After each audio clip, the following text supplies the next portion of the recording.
Hi everybody, welcome to my talk today, top tips for student nurses, and a lot of students have contacted me and asked me for these tips. I used to work as a lecturer practitioner, so I used to teach on undergraduate nursing modules. I've also been a personal tutor, academic advisor, and worked as a clinical nurse educator supporting students in placements. I've got lots of experiences and insights to share. So I hope the talk is helpful to anybody out there. Do give it a thumbs up on YouTube if you enjoyed this session, and if you've got any questions at all, put them in the comments, and I hope you find it useful. So the first thing I would say to any student, be it a first year student or near to registering final year student, is to identify key contacts for support at the beginning of the year, because module leads, programme leads, department heads sometimes change. And you need those supports for university, for placement and employers, and having emails, telephone numbers. There might be some administrator or PA numbers. You might not need them in that year. You might not need them until your second year or your third year, but when you're looking for them, it can be a pain for a start, and it's just helpful to know who's there to support. You're essentially establishing that support structure from the start. You might want to keep it simple, just put it in a table at the start of the year. I'm going to talk about how to deal with some issues later and escalating issues, looking at how to access support. So it's those contacts that are important to have to escalate and to ask for support early on. Understanding the roles and responsibilities are really linked to the structure and for governance. Who's responsible for placements, for student experience and academic support? Who do I escalate to if I need additional support? If you have a query, general query, or you require some additional support, you've got an issue you want to discuss with somebody, or an area of concern, put it in writing is my key tip. Always record what's happening at the time. If you questioned on it later as well, it's important to have timelines. Being factual, what is the issue? What have you done so far to resolve the issue? What's happened? And what will resolve this issue for me? And think about those three things if you're going to meet an academic advisor or you're going to put something in an email, for example. So once you've established the academic governance structures in your university, who's responsible, who's the deputies, who do I go up? So there'll be a hierarchical structure, there'll be a department head, for example, so you know the escalation process. Once you've established that structure of support, you need to then look at how is information communicated across this university and within placements.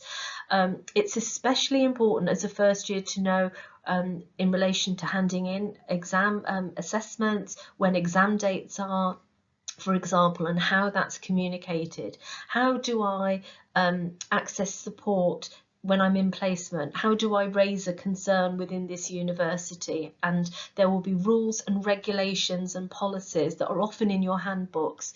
Key tip is always try and attend your introductory lecture, where the module lead will give out some key information about communication, and induction days as well with employers. If you can't attend, try and network with other students about those key information and communication strategies that are used on that module. Where do you find out important updates every semester linked to assessment dates and schedules? And it's really important with rules and regulations for applying for extensions for mitigating circumstances. Even though you might not be doing that or intending to, you never know when you might have a bereavement or something can happen at home, or you're off sick. What do you do? And knowing what to do and having a little file or download the policy from the module handbooks or the program handbooks is important to just have it there, because when you need it, often you might feel very tired, and finding it can be harder then. So handing in assignments and also escalating concerns from clinical placements. My third key tip is to be patient and proactive. And the reason I say that is you have to navigate lots of online systems, placements, communicate with different people, and it can become confusing and frustrating sometimes. So you need to take a breath, try and be patient, but be proactive. And if, for example, a placement area, the practice supervisor has not been in touch and contacted you, there is nothing wrong with you going proactively, contacting placements, introducing yourself. If you don't hear back, phone again, email, visit the area. There's nothing wrong with you visiting areas, and then escalate. And I'll talk about who to escalate to later. So you might send an email or leave a telephone message. Hi, my name is, and I'm a first year student due to start on whatever area. I'm contacting you to introduce myself and to request my rota, and I look forward to meeting the staff. And you can contact me by, and don't forget to leave your name and telephone number and email. And I think the reason I say also is to be patient is you may not know the whole picture. So there may be a lot of vacancies in the area, or the manager might be sick, there might be a high number of students in the area and the practice supervisors are off, or a service can be reconfigured. And I'm not making excuses, because it's not acceptable when students haven't got their rotas in advance. When I was a lecturer practitioner, I used to bring in the students a week before, first, second, third year students, orientate them to the area, because the area is the same whatever year group they were, give them a welcome pack and their rotas. That does not happen everywhere. I'd like to see it happen everywhere, but it doesn't currently. So when you are registered, remember the way you were taught as a student, and to retain and to encourage students to stay in areas. It's all about the welcoming and being approachable and supportive of students. So do remember that when you register. You can visit areas. You might be ask for an informal visit beforehand and just get a bit of an orientation, but some areas will ask you for an informal visit, and you could potentially contact clinical educators or deputies and other students as well to find out how to arrange an informal visit before you start.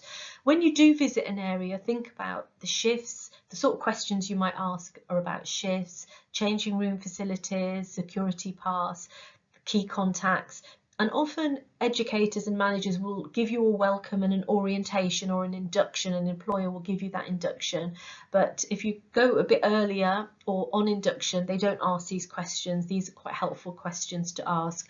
Who do you contact if you're unable to attend a placement? You can't just not turn up to a placement if they're expecting you. They expect you to let them know. So who do I contact? How does it work with this employer? Do they have parking permits? Or looking about travel and logistics. So sometimes doing a trial run to check timings is also helpful. Being proactive on placement when you're actually in the placement. So sometimes practice supervisors or nurses, support workers even in the area might not be as friendly, as approachable as you expected in odd placements. This isn't the case everywhere, but how do you deal with this? I would say again, be proactive, be professional, no matter how unprofessional somebody else might be. You keep your standards, you go in, you proactively inform staff of your name, the year you are, and what your NMC proficiencies are. Arriving early to placement can help sometimes, because you can socially get to know some of the staff if you arrive 5-10 minutes a bit earlier, and try to see the whole picture on the shift. Is this a one-off? Are people just very stressed due to what's happening in the area? They could have been a death, or they could be have a lot of staff off sick on that day. So try and see the whole picture, but also link to if you're finding that they're not linking in with your proficiencies, being proactive by linking to clinical educators, escalating it, which I'll talk about again when I talk about escalating. Ask managers, educators, other staff, experienced staff, what learning opportunities are there. Some areas will have welcome packs, helpful reading. Is there any study days that I can attend that are for registered nurses? Any virtual learning? Linking to other teams is helpful. So if you see specialist nurses, advanced nurse practitioners, allied health professionals, medics, talking to them, because one of your proficiencies is about communication, collaboration, multidisciplinary, interdisciplinary working. So if your practice supervisor isn't there, but you've got access to other team members, you can get started with increasing your knowledge and insights about that proficiency. If an issue persists and you feel that you're just not getting anywhere with those proficiencies, escalate early on. As I said, putting it in writing. What is the issue? What have I done about this? You know, that you can say you've proactively gone in, you've told people what proficiencies you've got, you've arrived slightly early to get to know staff, you're not getting anywhere, and what the issues are and what you want for resolution on this issue. The other thing is, I mean, I had terrible placements. My very first placement was the worst, and I nearly left nursing because of a way a mentor, we called them mentors then, not practice supervisors, were towards me. Because I went on to the second placement, I carried on. I had the most amazing mentor. What I would say is hold on to the fact that you're not staying there as a job. It's their loss, because any good, reputable employer and area is going to want to retain a student, because you're potentially somebody that's going to be newly registered. But you're not going to stay there, and you just use that experience to grow, and you choose a role where they're going to respect you and value, and use that experience to learn and grow through. You might have a good topic there for a reflection of how you were treated. It might link to a dissertation, for example, looking at conflict resolution, incivility at work potentially as well. But just hold on to the fact that it will get better, and that other placement areas, this area isn't for you, and that you're going to move on. Another key tip is to be proactive at university. So pre-book your personal tutor meetings through the year. It's something I always used to do as an academic advisor. I'd ask all my students to book their meetings through the year, and they could cancel them if needed, but it kept me connected with students. Pre-book module lead meetings. So if you know your reflective essay, it's one of your weaker areas, book those meetings in advance. Also reviewing assignment ideas, the topic area, any questions regarding the format of your assignment, so you're really clear on what is it I'm expected to do here, that you don't misinterpret a word, because that essentially can lead to a fail in an assignment by misreading the actual assessment topic or the question being asked. And utilising your time in seminars. If you're there in a seminar, you know, it's an effective use of your time to ask about assignments. Splitting assignment assessment work when you're revising for exams, to put in all your assignment dates through the term, through the year, to work backwards and try and block out dates and times, and splitting the work into sections. So if you know you've got to do a review of literature, what days are you going to spend in the library going and looking at the literature? What day am I going to write an intro? I'm going to sit down and write my introduction. And doing that means that it's more manageable. It won't overwhelm you as much. Booking a one-to-one with a healthcare librarian is a fantastic use of your time. I am absolutely rubbish with IT. Anybody that knows me knows that. And for my degree, my master's, I booked that one-to-one time. They are fantastic people. They've got a wealth of knowledge.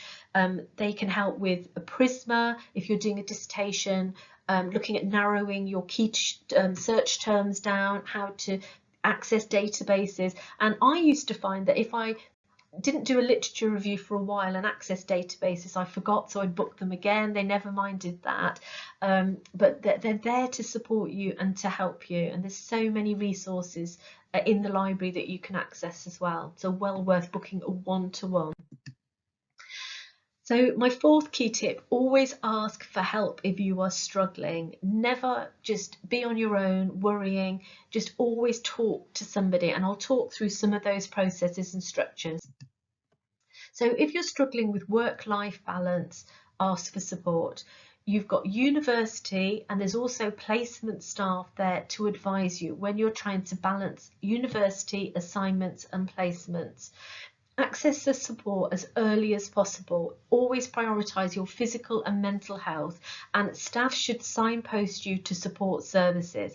If that person doesn't, go to the next person, go to another person. There will be hierarchical structures, there'll be deputies, leads, department heads, etc. But you need to keep going till you get that support. But usually when you talk to somebody, they will help signpost you. Don't hesitate to request extensions due to mitigating circumstances. Do it well in advance. So if you've got it in there, you've got that extension set, you've put in your mitigating form early on. If you don't use it, that's fine, but it's there. And it's better for module leads to know early on that when you're going to hand in. So always do it earlier rather than later. Looking at escalating for support, whether it is in university, it's in placement, or it's as part of with an employer when you're on placement, there will always be a hierarchy of people that you can go to. So if you don't get resolvement at one level, you go to the next level. So in placements, practice supervisor and assessor you would talk to. Then go, if they're not around or you're not resolving what the issue is, clinical team leader, manager, a matron, a divisional nurse. It depends on the structure within that employer. Head of education, director of nursing. So when you're in placement, there is a clear structure of support for placements. So if you don't get a resolvement on an issue, you go escalate further. You're also going to, if there's an issue in placement, obviously you're going to link to the university. So there should be a learning environment lead, a university placement lead, your personal tutor. You can go to a program director. Then the next level up is head of faculty and department. And the next level up is pro vice chancellor, dean, or vice chancellor even.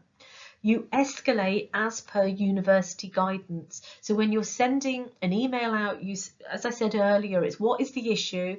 What have you done about it? Have you adhered to that escalation policy, that university guidance? And the university guidance will say to first start with your personal tutor. It might be your learning environment lead, but it'll be in your university guidance how you escalate a concern or an issue. If there is no resolution and you've escalated, you can then go up to NHS Quality and Standard Team. So for example, in England where I work, it's Health Education England Regional Leads. On my YouTube channel, if you're in placement, I've got lots of helpful videos, educational videos. They're all free, linked to effective team working, how to deal with conflict and incivility for nurses, aims and objectives and SMART goals that you might find helpful. Accessing university support services. So all universities will have student support services such as counselling, student welfare, inclusive support, signposted mental health services, multi-faith chaplaincy, international student advice and financial support. The Disabled Students Allowance, the DSA, provides funding to support eligible disabled students during the course of their studies. The DSA allowance can be used for equipment, computer software, specialist one-to-one study skills and support, mentoring and IT training. So find out if you think that you need that support. There's funding to support eligible students with disabilities and dyslexia or specific learning disabilities. If you're struggling with work-life balance, access support from academic advisors, personal tutors. You might want to agree some time out from your degree with your academic advisor or personal tutor, or student support coordinator, and you potentially can apply for approved temporary withdrawal. If you do have an approved temporary withdrawal, you do need to watch your financial situation because you may be liable for council tax if you're not enrolled with the because you're not enrolled with the university usually when you have an approved temporary withdrawal. You need to check on the rules within your university, and they may call it something else, something different to approved temporary withdrawal. But you essentially are taking time out from your degree to get yourself better.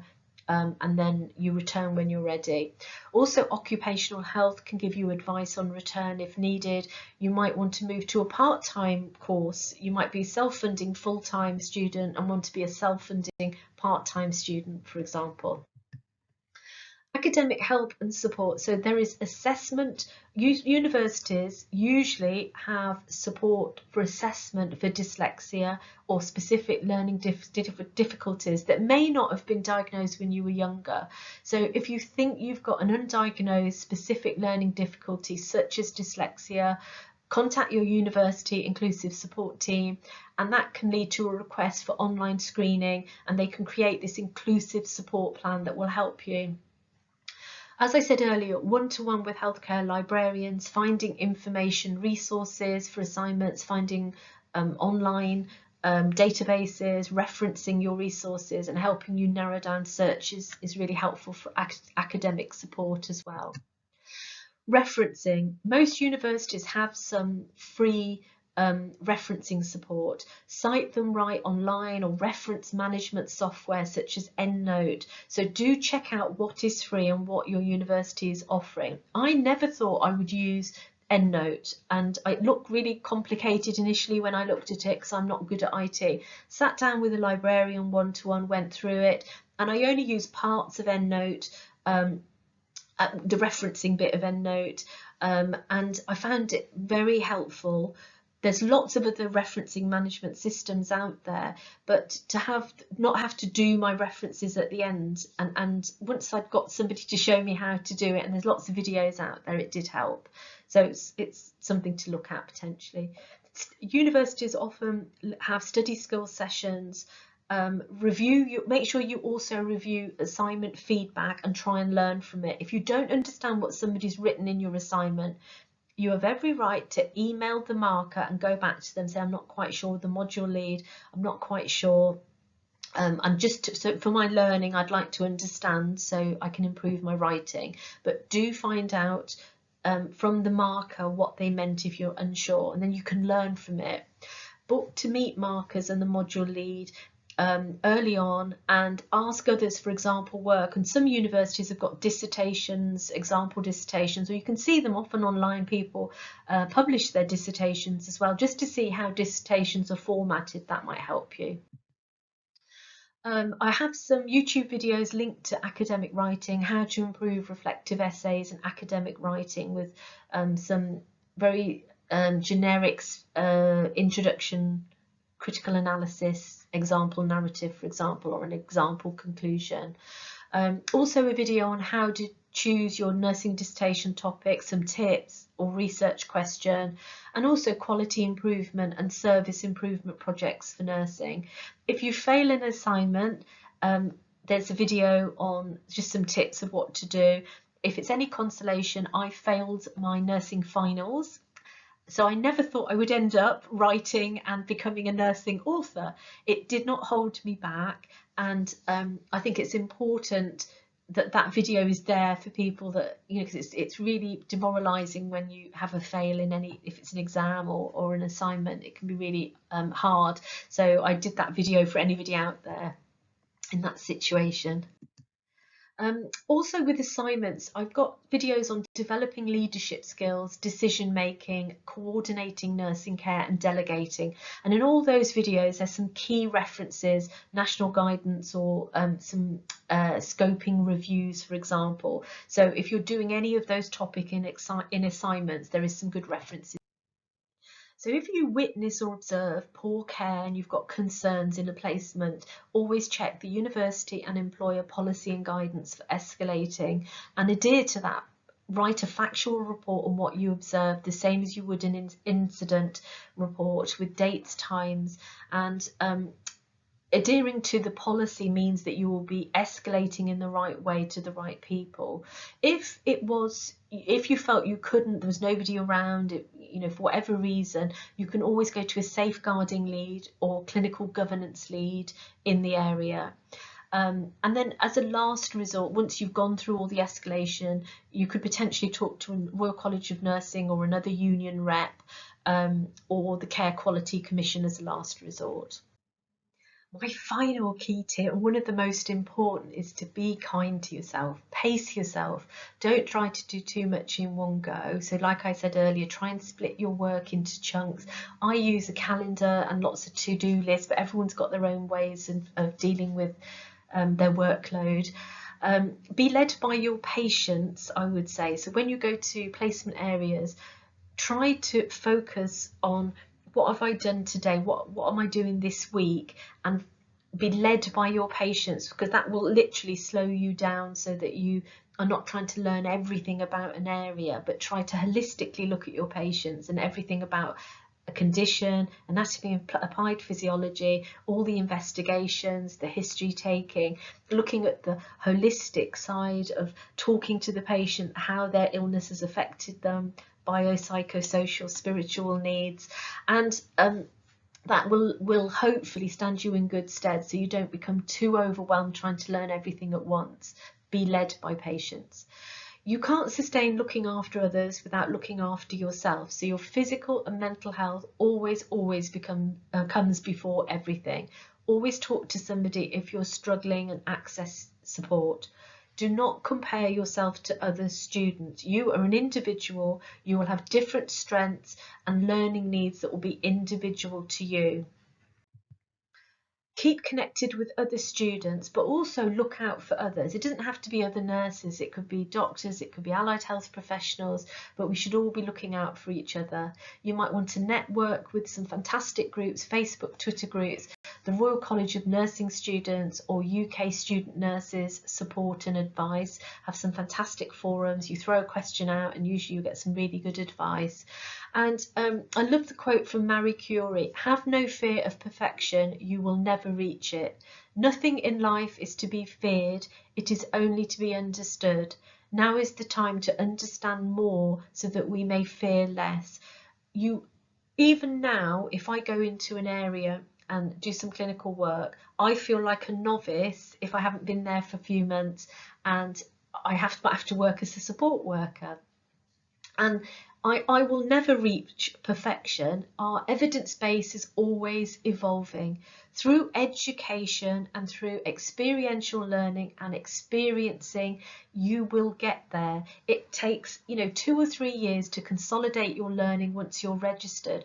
Do not put pressure on yourself. And it's through that education that it gets easier. You understand more. And my final message is to thank every one of you. You are all very special people pursuing a career in nursing. Don't lose sight of why you came into nursing. You will have those ups and downs, you will have those challenges, but you come into nursing to make a difference to others. You might have other reasons, but don't lose those what you initially came into nursing for. Those challenges will pass.